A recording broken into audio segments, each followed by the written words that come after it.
It is Saturday, February 7th, 2026. And I want you to just, for a second, look at the time. I'm serious. Look at your phone, your watch, whatever you have. See the seconds ticking by. Exactly. Watch them. Because for the person we are talking about today, every single minute that ticks by isn't just, time lost. It is memory being actively, permanently erased. Yeah. And we aren't being melodramatic here. This is not hyperbole. We are looking at a real-time digital crisis. A literal countdown clock is running as we speak. It really is. Yeah. And usually when we talk about countdowns, we're talking about like a TV show cliffhanger. Sure, yeah. Some season finale. And ironically, our subject today is a television icon. We are talking about Nicole Eggert. Summer Quinn from Baywatch. I mean, an absolute fixture of the 90s. Jamie Powell from Charles in Charge. Poster girl for a whole generation. If you were alive then, you knew exactly who she was. But I want to just, for a moment, strip away that sunny celebrity image. Because today, right now, as we're talking, she isn't just a star on a poster. She is a mother. She is a survivor. And she's fighting stage 2 cribriform carcinoma. Which is a form of breast cancer, just to be clear. Yes. And as of about 24 hours ago, she is the victim of what the experts we've been reading about are calling a Scorched Earth cyber attack. That term, Scorched Earth, it appears again and again in the intelligence reports and the source material we've gathered for this deep dive. And it's a really crucial distinction to make. Why is that? What does it mean differently from just, getting hacked? Well, this isn't just someone guessing a password and, posting spam links to crypto scams. This is digital demolition. It's targeted destruction. Her Facebook account, and this is key, it holds 7 years of her life, 7 years of memories, and crucially, her entire cancer journey narrative. All of it. It's been hijacked. And the hackers, they haven't just locked her out, that would be bad enough. They have initiated a permanent deletion process. Which is a 30-day timer, but the psychological impact, it's immediate. The whole tactic is designed to induce absolute panic. So here is our mission for today's deep dive. Yeah. We have a stack of sources here that, I'm not kidding, it reads like a techno-thriller's screenplay. We have forensic timelines, we have international legal threat screenshots of code, and even WhatsApp messages from a very, very unexpected source. I'm seeing a note here. A Mama Cell 2, is that right? We will get to Mama Cell 2. Trust me, it is the wildest, most human part of this entire story. But our goal today, it isn't just to report on a hack. Right. We need to analyze this incredibly complex rescue operation being led by a man known only as the Digital Ghost. And ultimately, you and I, we have a job to do. We're going to construct the perfect prompt. A prompt for what, for Gemini? Like for an AI model? Exactly. We need to build a prompt that can generate a video manifesto, a script for a video that explains this cruelty to the world, that mobilizes Nicole's fans, that rallies the entire breast cancer survivor community, and that calls out digital rights activists. So the goal is to force Meta to act. Before that data, her entire cancer journey hits zero and vanishes from the face of the earth forever. That is a heavy lift. We're essentially trying to weaponize the algorithm against itself to save a human's history. But looking at these sources, I think we might just have the ammunition to do it. Okay, let's unpack this. We need to start at the beginning. Section 1, the attack.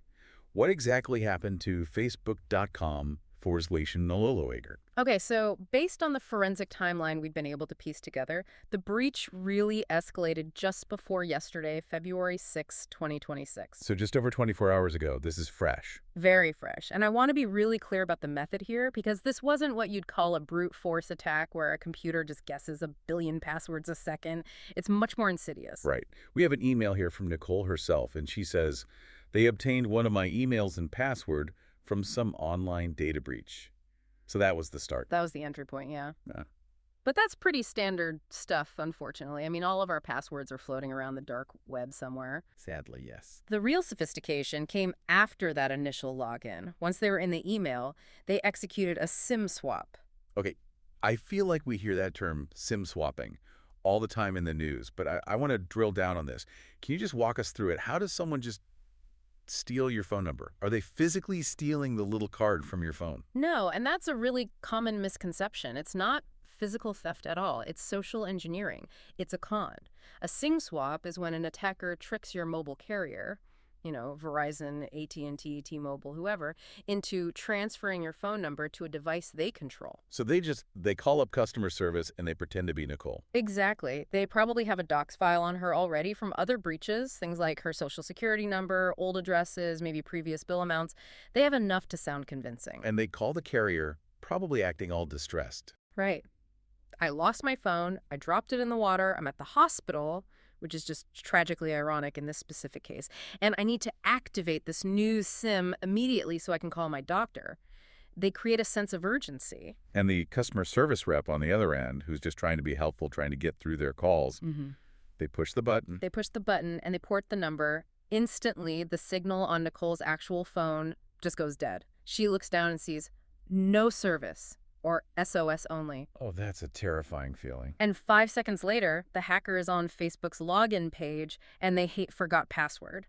Facebook, trying to be secure, says, okay, we'll send a 6-digit code via SMS to verify it's you. But because the number was ported. The code goes directly to the hacker's phone. They type it in, they change the password, they change the recovery email, and they are in. They own the account. Nicole confirmed this in her correspondence with the team. She wrote, and I'm quoting, "Switched my cell service to their device." So, just like that, in a matter of minutes, she has no email access, no phone access, and the hackers have the keys to her entire digital kingdom. And this is where we have to come back to that term, scorched earth, because normally in what's called an account takeover or an ATO, the criminal wants the asset. They want to keep the account. Right. I mean, a verified public figure page with that blue check mark, that's valuable. Yeah. You can sell crypto scams on it. You can run fraudulent ads. You can sell the account itself on the black market for thousands of dollars. Precisely. It's a valuable asset. But in this case, the sources are all very clear. They initiated the permanent deletion process almost immediately after gaining access. They pulled the pin on the grenade and just dropped it. So you have to ask yourself, why would you do that if your main goal is to make money? It completely destroys your leverage. It destroys the asset you just stole. Unless the destruction is the point, or the destruction is the leverage. Correct. It suggests one of two things. Either it's pure malice, someone who just has a personal vendetta and wants to hurt her, or it's an incredibly high-pressure psychological tactic. Pay us a ransom right now in the next hour, or this history dies forever. And for Nicole, that history isn't just, old photos from Baywatch. No, not at all. We are talking about, and this is the legal term used in the escalation notices, spoliation of evidence. And that is absolutely critical here. Explain that. What does it mean? It means the willful destruction of evidence. This account contains her chemotherapy logs. It contains her raw emotional updates on her mastectomy. It is, as the source material puts it, her diary of health. I hadn't really thought about that specific aspect. When you're going through something like chemo, you're in a fog. They call it chemo brain. You don't remember dates. You don't remember exactly when a particular symptom started or stopped. Right. The social media post, the timestamp on that photo, the caption you wrote, that is the record. That's your memory. It's her external hard drive for her own life. And if that deletion timer hits 0, she doesn't just lose content or pictures. She loses the chronological record of her own survival. She loses the comments from other survivors that gave her strength on the really bad days. Imagine that for a second. You are literally fighting for your life against cancer. You're exhausted, you're vulnerable, and suddenly the digital record of your battle, the one thing that connects you to your entire support network, is being held over a digital shredder. It creates this unique, almost unbearable kind of vulnerability. And the hackers know it. But here's the kicker, and this comes directly from Nicole's own assessment in the emails she sent. She says, I don't think they care about my socials. They just were looking for ways to get money. So it's not just vandalism. They're using the account for something else. It's active financial crime. The sources confirm ongoing wire fraud. The attackers are using her compromised identity, her name, her address, everything, to apply for fraudulent credit cards. They're calling her banks, pretending to be her. Because they have her phone number. Yeah.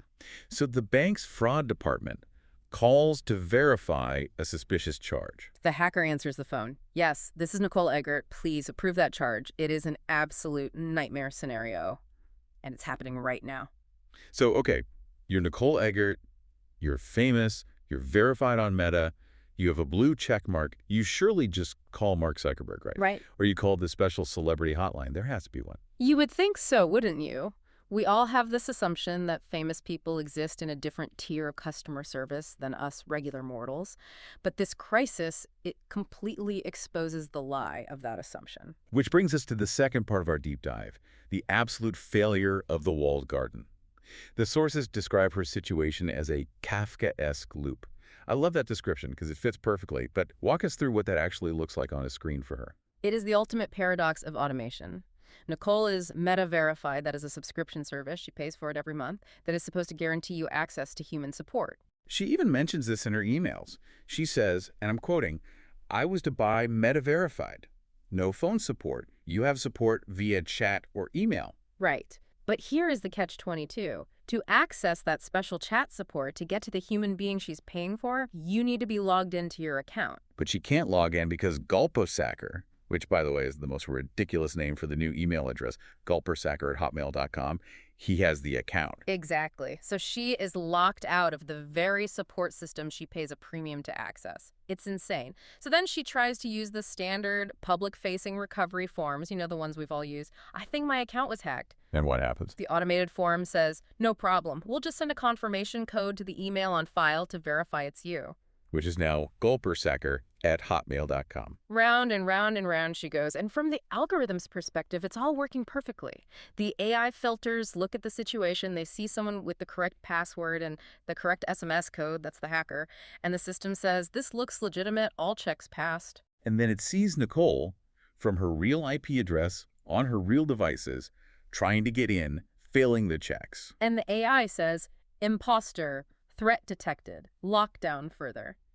It effectively legitimizes the thief and criminalizes the victim. It's like the system is designed to punish you for being hacked. And there's actually a philosophical concept that's mentioned in the report on the expert who's helping her, Alberto Daniel Hill, that applies here perfectly. It's called epistemic injustice. Oh, I like this. It sounds very academic, but break it down for us. What is that?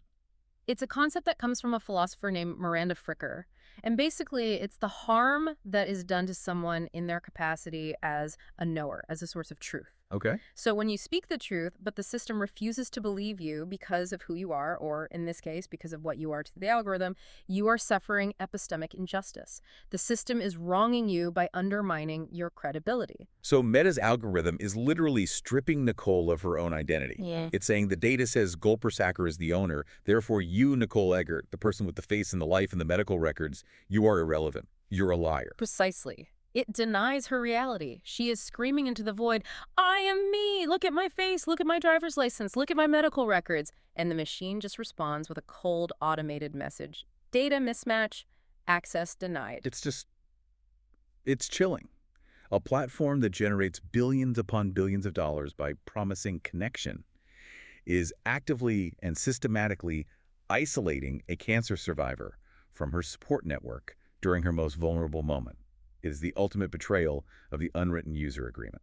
And honestly, if that were the end of the story, it would just be a tragedy. It would be another sad story about a person getting crushed by the gears of big tech. But it's not. No, it's not, because this story has a hero, and he is. Hmm. Well, he's not who you'd expect the star of Baywatch to call in a crisis. Not at all. Enter Alberto Daniel Hill. I love this character arc. Uh-huh. So let's look at his profile here from the sources. He's a cybersecurity specialist. He was the first hacker ever wrongfully sent to prison in Uruguay. He now hosts a show called the CyberMidnightClub. And he describes himself as a case study in post-traumatic growth. This is a guy who has been through the absolute ringer. He's been to prison. He's faced financial ruin. He's been reduced to what he calls digital dust. He knows exactly what it's like to be erased by a system. He knows what epistemic injustice feels like from the inside of a jail cell. And he has, as they say, a very specific set of skills. But the way he gets involved in this case, it's not through a high-powered agent. It's not through a PR firm. It's through Mama Cell 2. You absolutely cannot make this stuff up. If you put this scene in a movie script, the producers would cut it for being too unrealistic, too convenient. Tell me about the WhatsApp message. What happened? Okay, so it's the morning of February 6th, 2026. Yesterday morning. Alberto is in Montevideo, Uruguay, just doing his thing. His mother, who is saved in his phone contacts as Mama Cell 2, sends him a WhatsApp message. Okay. Now, Alberto admits in his notes that he usually ignores these kinds of forwarded messages from his mom. You know how it is. The good morning gifts with the sparkling roses, the chain letters, the fake news alerts. We all have that family group chat. You just mute it and you move on with your day. Exactly. But here's the thing. Mama Cell 2 is a Nicole Eggert superfan, a huge fan. She checks Nicole's Facebook page daily. She noticed something was wrong before any of the cybersecurity experts did. She saw the weird, out-of-character posts. She saw the cry for help. So she forwards the plea to her son, the famous hacker. Look at this, son. This is terrible. Can you help her? And for some reason, on this specific morning, Alberto doesn't just swipe it away. He opens it. He reads it. That is just, it feels like fate. That is purely fate intervening. But the connection, it goes so much deeper than that. And this is where the story gets really, really interesting. It turns out this isn't the first time that Alberto Daniel Hill has intersected with Nicole Eggert's digital life. This is the deep cut from 1996. I saw the screenshot of the old GeoCities-style website in the source stack, Nicole-Eggert.com. On February 16, 1996, a very young Alberto Daniel Hill launches one of the very first fan websites dedicated to Nicole Eggert on the entire internet. He kept it alive for 13 years. The oldest Nicole Eggert homepage, it was called. He wasn't just some casual fan. He was the webmaster. He was the curator of her digital history back when the web was still the Wild West. And because of that long, long history, he actually has a direct line to her. Right. They have a DM history on social media dating back to 2019. Which becomes crucial evidence later on. But I love the poetry of it. The kid who built a digital shrine to her on the early web in 1996 is now, 30 years later, the only person on the planet standing between her entire adult history and digital oblivion. There's a quote from Alberto in his first email to her after this happened that just it gives me chills reading it. He writes to her, "The guy you DM'd in 2019 might just burn the world down to get your photos back." Now that is the energy you need in a crisis. That is exactly the energy we need, and that's the energy we are going to channel into this video prompt later on. But first, he didn't just start burning things down randomly. He had a plan. A very complex, very aggressive, very international plan. He calls it the Tri-Continental Legal Pincer. It sounds like something out of a spy novel. Yeah. Let's break down the three prongs of this pincer, because this is where the listener critique really wanted us to dig in. Why does a hacker need a team of lawyers? Because he knows from bitter experience that tech support won't listen. The AI is a brick wall, but lawyers. Lawyers are a door. Lawyers speak the only language a megacorporation truly understands, the language of risk and liability.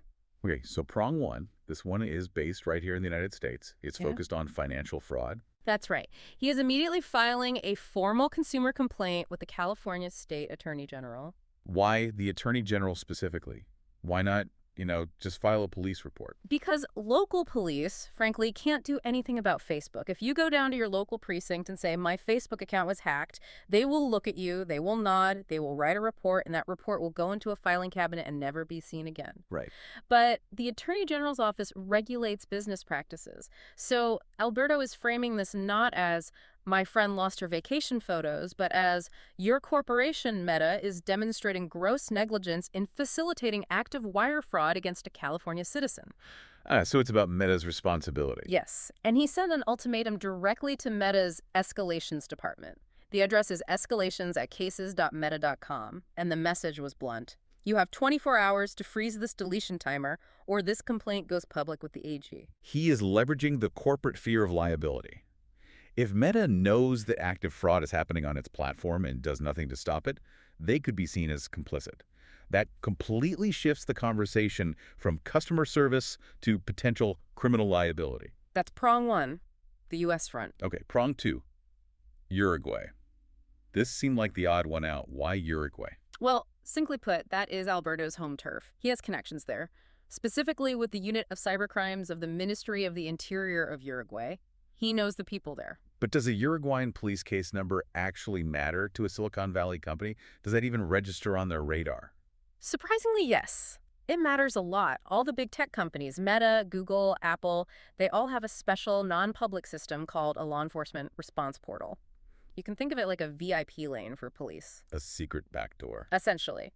If you submit a ticket through that portal and you have a valid official police case number, even if it's from Uruguay, it completely bypasses the Tier 1 support bots and the automated filters. So it forces a human being to look at the case because it comes with a badge, not from regular user. Exactly. It immediately raises the DEFCON level inside Meta's Global Security Operations Center. It's no longer a user complaint. It's a state-level inquiry. But prong three, Prong 3 is the real nuclear option, Italy. This is the one that confused me when I was first reading the files. Nicole is American. The hackers could be anywhere. Meta is an American company. Why on earth does Italy come into play? This is the most creative, most brilliant part of the entire strategy. It hinges on one simple fact. Alberto Daniel Hill holds Italian citizenship. So he is an EU citizen. He is an EU citizen, and that single fact brings the entire weight of the GDPR down on Meta's head, the General Data Protection Regulation. It is, without a doubt, the toughest and most feared privacy law in the world. We hear about GDPR all the time, right? Yeah. Usually it's when we're clicking accept all cookies on some European website we're visiting. But how is it a weapon in this case? So Alberto is positioning himself as what's called a trusted agent, who is acting to protect the data of a subject, Nicole. But more importantly, he is claiming that his private communications with Nicole, those DMs from 2019 we talked about, are being compromised by this hack. Wait, so he's not making it about her data. He is making it about his data being at risk. Exactly. He is saying, I am an EU citizen. My personal data is stored inside that compromised account. By failing to secure it, you, Meta, are violating my rights under GDPR Article 32, which is about security of processing, and Article 33, which is about notification of a personal data breach. And the thing about GDPR, it has what they call extraterritoriality, right? That applies to Meta even though they are in California. Correct. If you process the data of even one single EU citizen, you are bound by the law, no matter where your servers are. And the penalty for a violation, it's not a slap on the wrist. It's up to 4% of a company's global annual revenue. 4% of Meta's global revenue. What is that in actual dollars? We're talking about billions, right? We are talking about a potential fine of $5 to $6 billion, with a B. So the threat he is making to Meta is this. You can continue to ignore this American actress and save $50 in support costs, or you can ignore me, an Italian citizen, and risk a multi-billion-dollar investigation by the Italian Polizia Postale. That is the stick. That is the leverage that forces a human review. It is a perfect example of asymmetric warfare. One guy with a laptop and a deep knowledge of international law versus a trillion-dollar corporation. He turned their own bureaucracy against them. He made it exponentially more expensive to ignore her than to help her. Okay, so that is the battlefield. We have the victim, we have the enemy, both the hacker and the indifferent system, and we have the savior with his three-pronged pincer attack. Right. Now, we have to do our part. The mission of this deep dive, the reason we are talking about this today, is to construct the perfect prompt. The prompt for a video manifesto. We need to feed Gemini or any of the other AI video generators the right set of instructions to create a script for a video that will go viral. A video that can mobilize the masses and amplify the pressure. So who are we targeting with this video? Who is the audience? I think we have three very distinct, very important groups, and the prompt needs to be crafted to speak to all of them simultaneously. First, you have the fans. The Baywatch and Charles in Charge generation. Yes. They have a deep nostalgic connection to her. They feel like they grew up with her. For them, this is about protecting an icon. Okay, group one is the fans. Group two. Group two is the survivors, the breast cancer community. They understand the medical diary aspect on a visceral level. For them, this isn't about celebrity. It's about the sanctity of the patient experience and the right to own your own health story. And the third group. The third group is the activists. This is Alberto's CyberMidnightClub crowd. These are the people who already hate the walled gardens, who are fighting against the abuse of power by social media networks. They are tired of being treated like products by Meta. Okay, so let's do it. Let's draft this prompt right now, out loud. We're going to build it piece by piece. I'll start with the basic context, and you add the emotional weight and the strategic details. Sounds like a plan. Go for it. Okay. Gemini prompt. Begin. You are an expert campaign manager and a seasoned digital rights activist. Your task is to write a powerful and compelling script for a 60-second viral video manifesto. The subject is the actress and cancer survivor, Nicole Eggert. Good start. Add this. The tone must be urgent, inspiring, and it must demand justice. Avoid all passive language. Frame this as a call to arms, not a sad story. The video's primary goal is to explain just how cruel this situation is. I like that. Okay, now for the narrative arc of the video. Start with the emotional hook. A mother, a 90s icon, and a cancer survivor is being digitally erased in real time. It is February 7th, 2026, and a clock is ticking down, and with every minute, a piece of her life vanishes. Then we have to clearly identify the enemy. The enemy is not just the anonymous hacker known as golpersacker. The real enemy is Meta's crushing indifference. Explain that a verified public figure is being held hostage by an automated loop that is designed to protect a criminal over a victim. You have to mention that these decisions are being made by an algorithm without reason or explanation, making any attempt to appeal a complete waste of time. Yes. And we need to include the why it matters part, specifically the medical aspect we discussed. It's so important. Highlight the unique cruelty of the scorched earth tactic. State specifically that her personal medical records, her private chemotherapy logs, and her mastectomy journey are being systematically destroyed. This is the spoliation of evidence. Every single minute that Meta fails to act is another memory loss forever. And we absolutely must validate the savior, the trusted agent, to add credibility to the whole campaign. Mention that a world-renowned cybersecurity expert, Alberto Daniel Hill, has provided forensic proof of life. He has a 7-year verified history with the victim. The social graph proves they are connected, yet Meta's AI ignores this human context. Okay, now for the call to action. This is the most important part of the entire prompt. What specifically do we want the viewer to do? We need simple, clear, actionable steps. Okay, this has to be crystal clear. The call to action must be specific and empowering. It needs to make the viewer feel like they can actually make a change. Go to her Facebook profile at facebook.com/Nicole Eggert. Find the report profile option and report the account as hacked. Share this video on all your platforms with the hashtag #SaveNicola's And the final message of the video, the closing line, what do we leave them with? It should be something universal. End with this powerful sentiment. Human knowledge belongs to the world. A survivor's story is a vital part of that knowledge. Do not let an algorithm delete a human being. Wow. Okay. That is a powerful prompt. I feel like if I saw a video generated from that, I would click report without a second thought. And that is the entire goal. We need to overwhelm Meta's automated systems with human signals. If 10,000 people, 50,000 people report the account as hacked in a single hour, the AI has to flag it for human review. It breaks the pattern. It's like it's a brute force attack of kindness. Exactly. We are essentially launching a distributed denial of service attack, a DDoS, but we're doing it with support and empathy. We are amplifying the case so loudly that a human being inside Meta is forced to put their eyes on the screen and make a decision. I want to circle back to something you mentioned in the prompt drafting, the social graph and the idea of a trusted agent. This seems like a really important concept that goes way beyond just this one hack. It does. It's the core of Alberto's technical argument to Meta's legal team. And it's fascinating. He's basically arguing that in a world of deepfakes and AI impersonation and constant data breaches, the only thing that is truly real, the only thing that can't be easily faked, is the history of human connection. The who knows who, the web of relationships. Right. He is saying, look, I am a trusted node in her network. We have 7 years of direct interactions. We have dozens of mutual friends.